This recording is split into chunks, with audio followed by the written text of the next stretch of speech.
23-1, the staggering qualifying and race head-to-head scoreline between Max Verstappen and Sergio Perez, but who came out on top in the other 9 teams in 2024. From Racing News 365, my name is Nick Golding, and we're going to look at all the intra-team head-to-head battles and see who came out on top in 2024.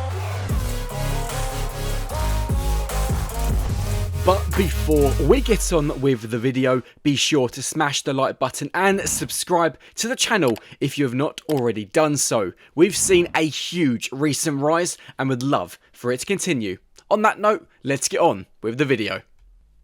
2024 was a record-breaking season consisting of 24 races, spanning across 5 continents and 21 different countries. It was Max Verstappen who claimed a 4th consecutive F1 driver's title, whilst McLaren ended its 26-year wait for the constructor's crown. Verstappen and McLaren were the big winners when it came to taking home the trophies, but who was victorious in each team? As you'll discover in this video, some teammates were very evenly matched across qualifying and the races, whilst others enjoyed a landslide victory, such as Verstappen and George Russell, for example. Starting off with Stake Sauber, who finished last in the constructors' standings on just 4 points. In qualifying, Valtteri Bottas was clearly the better driver, beating Zhou Guanyu 21-3, a very convincing scoreline. However, it was much closer in the races, although Bottas still came out on top 14-10. Despite Bottas finishing ahead of Zhou more often in both qualifying and the races, it was actually the Chinese driver who scored Stake its 4 points in Qatar. Moving on to Williams, who finished 9th, and the first team in this video to feature 3 drivers. That is because Logan Sargent was replaced by Franco Colapinto after the Dutch Grand Prix. The leading reason for that was the American driver's poor performances, considering he was destroyed 13-0 by Alex Albon in qualifying and 11-2 in the races. As for Colapinto, across his 8 races for Williams, he also struggled in qualifying against Albon, losing 6-2, but impressively matched him 4-4 in the races. Sticking with the theme of using 3 drivers, it was the same story at 8th placed RB, who will be known as Racing Bulls in the 2025 F1 season. Daniel Ricciardo was booted out after the Singapore Grand Prix, with Yuki Tsunoda having outqualified him 12-6.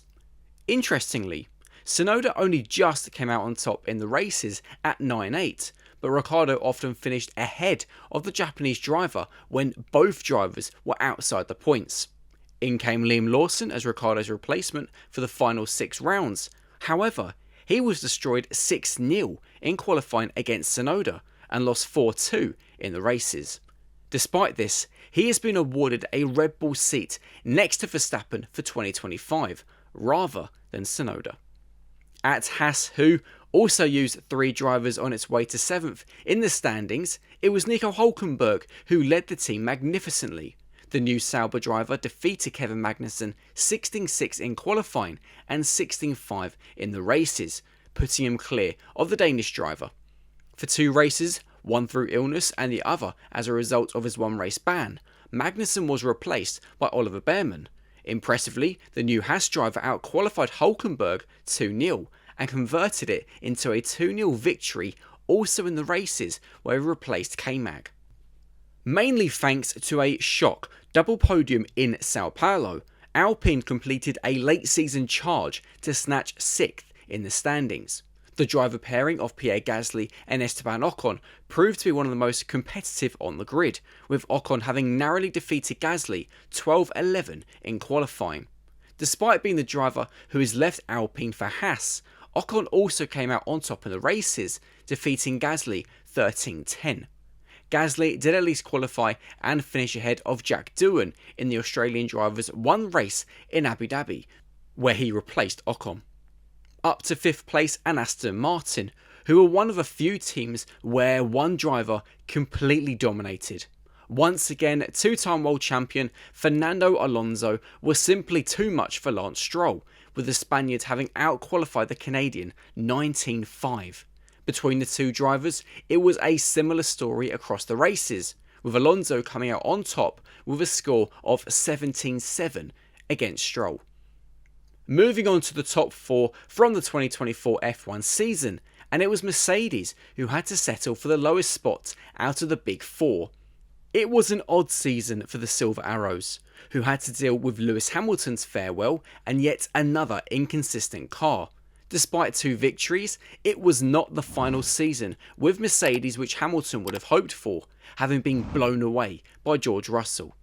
Despite holding the record for most pole positions and victories in F1 history, Hamilton had to settle for second best against his teammates. Russell outqualified the 7-time world champion 19-5 and defeated him 15-9 in the races. It was a year of growth for Russell, whilst Hamilton will be looking to avoid a repeat at Ferrari. Despite Verstappen becoming a 4-time world champion, Red Bull slumped to 3rd in the standings after being victorious in 2023. That was down to 2 reasons: a troublesome car and a struggling Sergio Perez. Perez was comfortably slower than Verstappen and suffered far too many early qualifying eliminations, whilst he only scored 49 points across the final 18 races. By the end of the season, Verstappen destroyed Perez 23-1 in qualifying and 23-1 also in the races. The big question now is whether Lawson, the 5th driver to have partnered Verstappen at Red Bull, will fare any better against the Dutchman. Falling just short of a first constructors title in 16 years was Ferrari, who came home in 2nd. It was a positive campaign for Charles Leclerc and the Williams-bound Carlos Sainz, despite a mid-season blip following a bad upgrade. After 4 competitive seasons alongside each other, it was Leclerc who came out on top in 2024. The Monegasque outqualified Sainz 14-9 and defeated him 14-8 in the races. Oliver Behrman also completed 1 race in red in 2024 after replacing Sainz in Saudi Arabia due to the Spaniard requiring surgery to remove his appendix. On his competitive debut, Leclerc outqualified Behrman and finished ahead of the Briton in the race. And finally, McLaren, who were crowned Constructors' Champions for the first time since 1998, ending a 26-year wait for the title.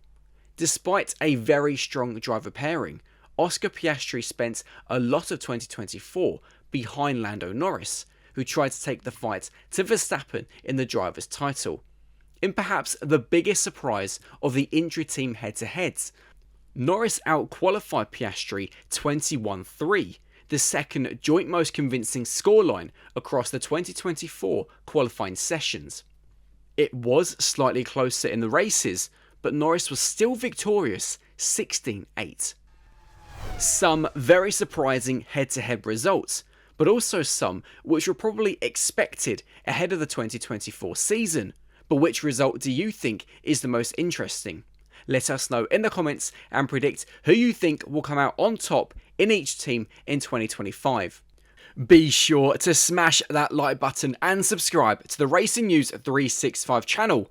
Until next time, see you later.